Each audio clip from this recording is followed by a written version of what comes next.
What's going on here in my kitchen? And I decided to do this short video about what do I actually eat on this ketogenic diet. Most people think that it's very difficult to stay keto because there is a lot of restrictions on the diet, but in my opinion that positive restriction actually gives you a lot of more freedom. You don't have to think about so many of the variety of things you could potentially consume because the choice is quite limited, and you can gain all of the essential nutrients and vitamins and minerals. First off, let's start off with probably the most important macronutrient for the ketogenic diet, which are carbohydrates. Okay, you have to keep your carbs low for your body to enter ketosis. Some people need less, some people more, but in general, the lower your carbohydrate intake, the faster you'll get into ketosis. And of course, you can't do it by eating some potatoes, rice, candies, fruit, bread, all those sugary drinks or other sweets, because you're gonna get kicked out of ketosis. You're gonna still maintain this sugar burning engine. Potatoes. Instead, what you can eat are some healthy fibrous vegetables. Most primarily stuff like cabbage, kale, spinach.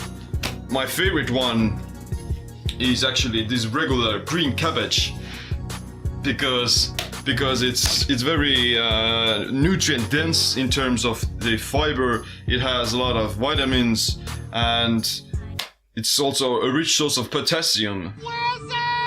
Other similar sources are cruciferous vegetables, like this cauliflower here. I've already eaten some of it, half of it is almost gone. Cauliflower is an amazing ingredient for the ketogenic diet because it has a lot of variety. You can use it for almost any other thing. You can just eat it maybe raw, you can cook it, you can use it to create cauliflower pizza. You know, it sounds impossible, but you can eat pizza on the ketogenic diet as well if you use cauliflower as a crust. But you can also use cauliflower for cauliflower rice, cauliflower pudding, or I don't know, whatever your imagination can allow you to come up with. Everything. Another similar vegetable is broccoli. Broccoli is also super healthy. It's one of the, I would consider broccoli being one of the superfoods that you should eat every day. It has anti-cancer properties and it tastes amazing as well.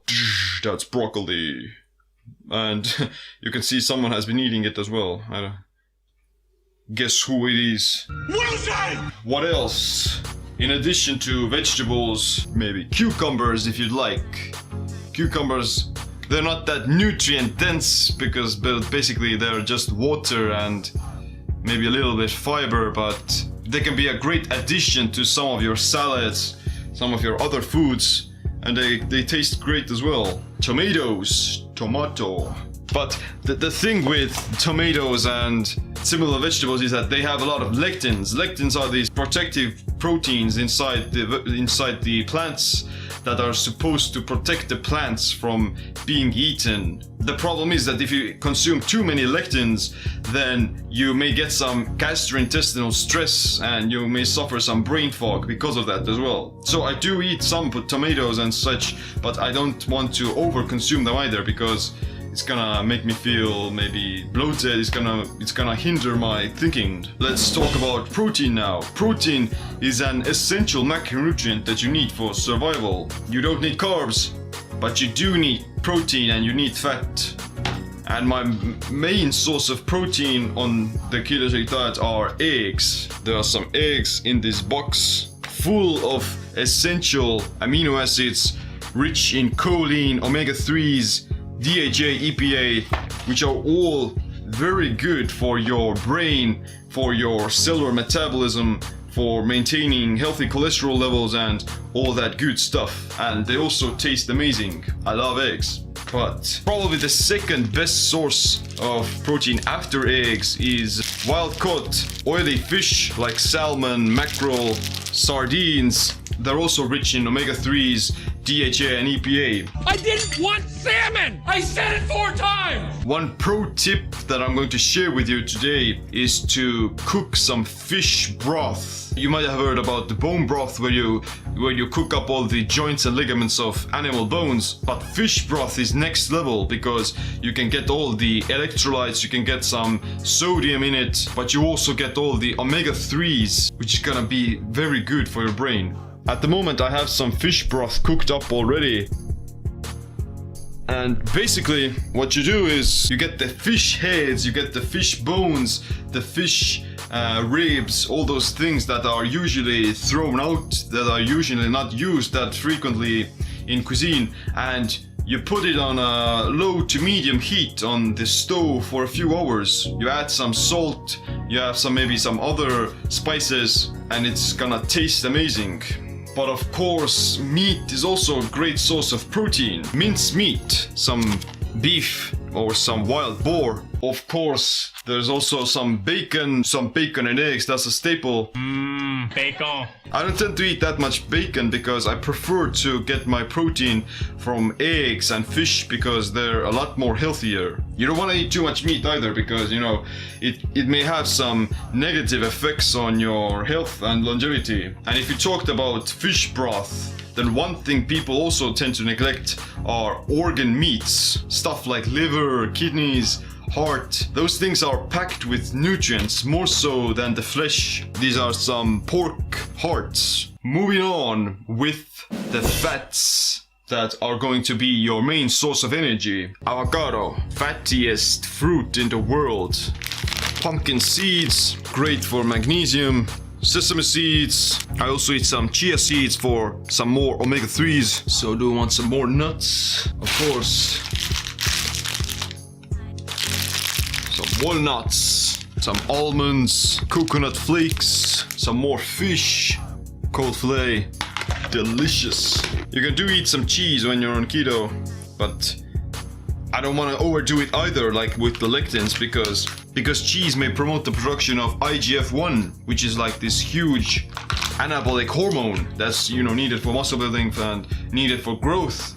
But it's the same like with meat. If you eat too much protein, then you're gonna overstimulate mTOR. mTOR is the most important fuel sensor in your body. It's gonna trigger your cells to grow, but at the same time it's also gonna speed up aging, and it can also promote the growth of cancers and tumors. So you never want to eat too much protein or too much meat or too much dairy because they're gonna overstimulate mTOR and IGF-1. Okay, and of course butter. Great source of vitamin K. Do I drink bulletproof coffee? No, I don't drink bulletproof coffee because I just don't want to, you know, I don't feel the need to cram so many calories into a cup of coffee. I would much rather drink it just black. Is there anything wrong about drinking bulletproof coffee? Well, that depends on why you're doing it and, you know, to what extent you're doing it as well. If you're using bulletproof coffee just to, you know, stave off some hunger while you're doing intermittent fasting, then it's mostly okay as long as you still eat fewer calories. But if you're doing it because you think it's gonna make you burn some more fat or, you know, give your brain some this superpower energy, then you're wrong. Of course it's gonna give you some energy, but it's not some superpower hack. Sour cream, which is great. It has some probiotic properties like sauerkraut. Sauerkraut is also one of my staples, which I try to consume basically every day to keep the gut healthy. Olive oil full of polyphenols and monounsaturated fats, which is great for cardiovascular health. You definitely want to get olive oil in a dark bottle because if it gets exposed to too much sunlight or too much heat, then it's gonna go rancid. The son of a bitch is gonna go rancid, and it can cause more inflammation when you consume it. Well, basically it's not gonna cause any oxidative stress if you use it as cold, but if you heat it up, then it can become, you know, too dangerous. So be very wise with how you heat and how you use different fat sources. Called bacon. Even though you can't be consuming a lot of fruit on keto, some fruit is okay in the form of maybe lemons and berries. Lemons are great. What I usually do is have some apple cider vinegar and some lemon juice mixed together in hot water before I eat anything. It's gonna get the bowels moving and it's gonna prepare me for digesting food. And it's going to help me to absorb the micronutrients and the macronutrients that I'm going to be getting from food. One key ingredient that I think you should definitely add to your ketogenic diet is pink Himalayan sea salt. It's great for balancing your electrolytes, getting some more magnesium and other micronutrients. Sometimes I also use some coconut oil, but at the moment I'm running low. And consuming some berries is amazing for getting some more micronutrients. You can see I have frozen all kinds of berries: raspberries, blueberries, cherries, strawberries, blackberries, whatever. But it's very simple on the ketogenic diet. You don't have to think about a lot of things, you know, what could I potentially eat? And you can get all your essential nutrients from these foods. Like this cabbage here. Wilson! Thanks for watching this video. Make sure you click the like, subscribe for more similar videos. Thanks for watching. My name is Seem. Where are you? Stay ketogenic, stay empowered.